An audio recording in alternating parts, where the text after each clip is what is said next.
సాధారణంగా మార్నింగ్ లేచినప్పుడు 1-2 చక్కని పాటలు వినడం అలవాటు చేసుకున్నా. ఆ పాటలు వినే ప్రక్రియలో ఒకరోజు ఎడబాయని నీ కృప అనే ఈ పాట విన్నా. నాకు చాలా బాగా నచ్చింది. ప్రతిరోజు 1-2 పాటలు వినేవాడిని కాస్త ఇక ఈ పాటే వింటున్నా.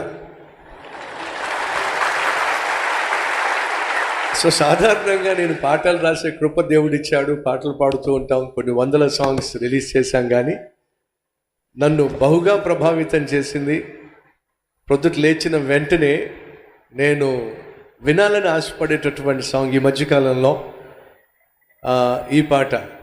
అప్పుడు ఈ పాట ఎవరు రాశారు ఇంత అద్భుతంగా, ఇంత అర్థవంతంగా, ఆత్మీయంగా, అనుభవపూర్వకంగా అని చెప్పి నేను చూసినప్పుడు వారి వీడియో దాంట్లో ఉంది, పాస్టర్ మాథ్యూస్ గారు అని చెప్పి.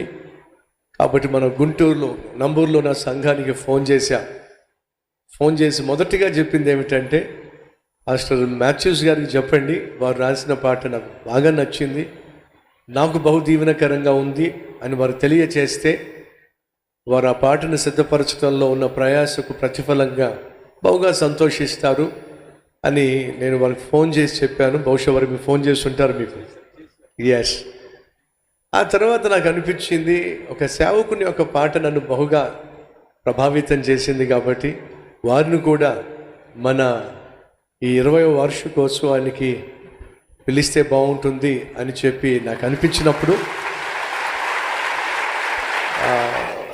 మీరు చాలా బిజీగా ఉంటారు, అయినప్పటికీ పిలిచిన వెంటనే రావడం, మీకున్న ప్రోగ్రామ్స్లో కూడా వాటిని కుదించుకొని మా మధ్యకి రావడం చాలా సంతోషం. ఇలాంటి పాటలు ఎన్నో రాయాలి, మరెన్నో మేము వినాలి.